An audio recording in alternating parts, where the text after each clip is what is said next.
Magandang umaga sa inyo mga kasawi. Kamusta na po kayong lahat? Mag-iingat kayo palagi kung saan man po kayo naroroon. At syempre, balik topic na tayo mga kasawi dahil ilang araw na bisa ang inyong advisor at eto na po ang ating topic ngayong umaga. Ano ang tatlong rason na bakit may babae na nangaagaw ng jowa mga kasawi? Ang unang rason natin mga kasawi is patay na patay.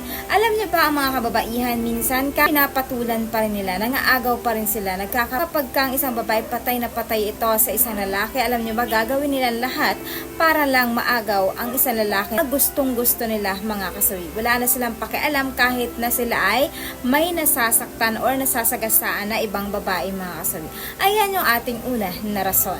Mga kasawi is matagal na niyang gusto. Alam nyo kasi may mga kababaihan na minsan kahit na alam nila na taken ng isang tao, bagkos lalo kapag alam nila ang isang lalaki ay ma-flirt din ito sa isang babae, tapos nalaman niya na ito na nakikipag-flirt din ito sa ibang babae. Ang isang lalaki ay nag-flirt sa kanila kahit na may jowa ang isang lalaki, ay talagang pinapatos nila ito, pinapatulan nila ito mga kasawi. Kasi dahil para sa kanya ay naging success ang kanyang goal sa buhay na mga-akit ng isang lalaki. Lalo-lalo pa kapag talagang matagal niya itong crush, matagal niya na itong gustong-gusto, pero hindi niya nga lang maangkin kaagad-agad dahil meron itong jowa mga kasawi. Kaya kapag once ng isang lalaki ay lumalapit na sa kanya, ay talagang ginagrab niya na yung opportunity na maangkin niya ang isang lalaki kahit alam niya na meron na itong asawa o jowa mga kasawi. Ayan yung ating pangalawa na rason. Ang pangatlo mga kasawi is na-challenge ang isang babae na makuha. Ayan. Alam nyo ba may mga kababaihan minsan na kahit alam na nila na may jowa ng isang lalaki, ini-insist nila sa kanilang sarili na makuha ang isang lalaki.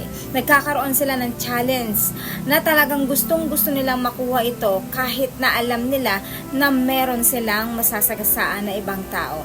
Minsan kasi ang isang babae hindi mo alam kung ano yung kanilang mindset. May mga babae naman na kapag alam na nila na taken ng isang lalaki ay humihinto na ito sa kanilang paghanga, ay humihinto na ito sa kanilang pagkagusto.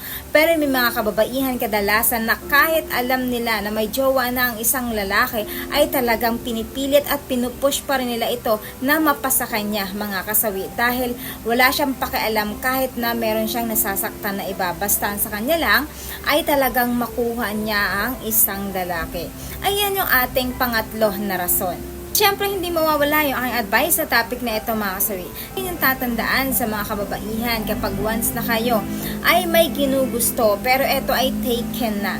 Lagi yung tatandaan na sana wag na lang kayong pumatol. Lumayo na lang kayo. Kasi nga hindi maganda na nagkaroon ka ng jowa pero galing ito sa agaw. Mas gugustuhin mo ba na ganito rin? Kasi darating ang panahon na pwedeng bumalik din sa'yo yung karma. Sa mga kababaihan na nang-aagaw dyan, mga kasawi, hindi pa huli ang lahat. Pwede pa kayong magbago. Ituwid nyo ang landas kung ano yung inyong nakagawian.